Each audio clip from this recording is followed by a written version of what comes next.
We all know it's bad to have poop in our drinking water. Or gasoline, pesticides, copper, lead, arsenic, radioactive substances, even rocket fuel. The concentration of chemicals in some places is so high that you can literally light the water on fire. Just give it a second. Whoa.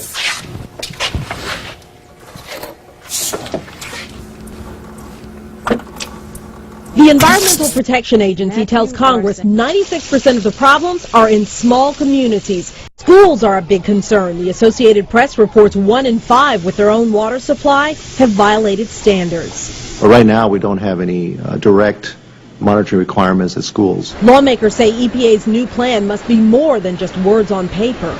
The vast majority of this committee expects you to take action to protect our kids and our families, and anything less than that we'll consider a stall.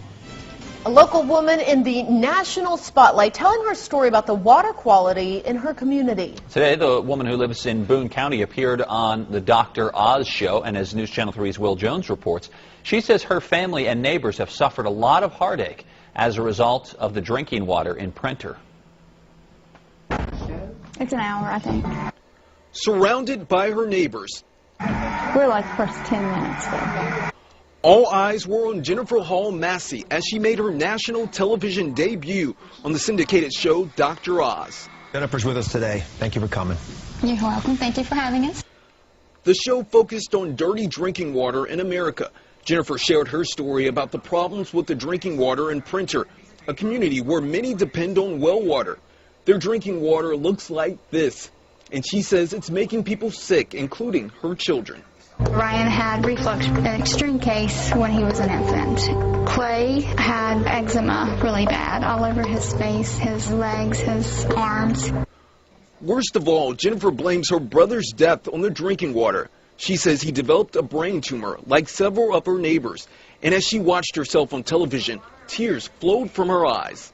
Hopefully it will save a life. Maybe someone can realize, before they lose their loved one, that they're, drinking toxic water. Me, as a parent, I feel more comfortable giving her bottled water. I drink Poland Spring, and that water is clean, it looks clean, it tastes clean, and it's like... It's clean. Yeah. It's clean. Bottled water, we were told, is cleaner, safer, healthier. Another of nature's gifts you can use to do something healthy.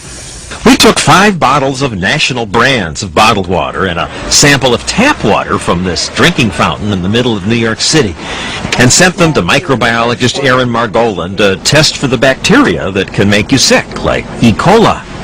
What did he find? There was actually no difference between the New York City tap water and the bottled waters that we evaluated. The labels on the bottles do suggest they're special. Some show mountains or polar bears, but many of the names are wondrously misleading. You have to look at the fine print to find out that Everest water is not from Mount Everest, it's from here, Corpus Christi, Texas. Glacier clear water is not from a glacier. Its source is tap water from Greenville, Tennessee. Couldn't find any glaciers around here. Big selling Dasani, Aquafina, and 25% of all bottled water sold is just reprocessed tap water from cities around the country. One of Aquafina's sources is the Detroit River. But bottom line, if you buy bottled water because you think it's healthier than tap, test after test shows no evidence of that. And if you buy fancy brands because you think they taste better, you're probably just buying the hype. Whether you need it or not, it's a virtual medicine cabinet in your tap water if you live in many, many areas across the country. There's a scary new report out today. The Associated Press did a big amount of research on this, and the findings show that there were traces of prescription drugs in the water supply used by 41 million Americans in some of the biggest cities in the U.S. The list includes over-the-counter pain medication, mood stabilizers, even hormones. CNN's Elizabeth Cohen joins us now from the Medical Update Desk in Atlanta. First, explain where they found it and what it is that they found, Elizabeth.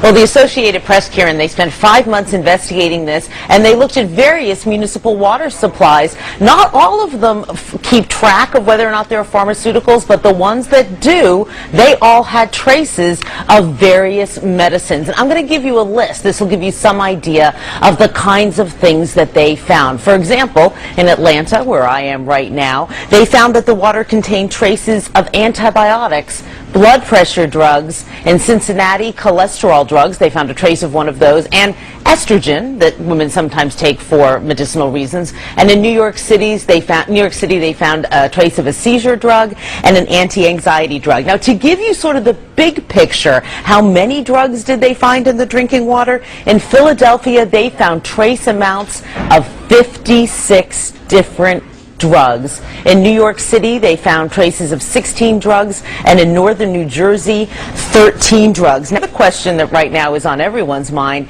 is, how in the world did drugs get into our drinking water? Well, it's not very pretty, and I'll give you the sort of sanitized version. We all take drugs, and our body does not absorb 100% of everything. Some of it passes through our body, ends up in sewage. Sewage is then treated and ends up back in the water system. Of course, the next question is, well, what about bottled water? Well, I hate to sound so pessimistic here.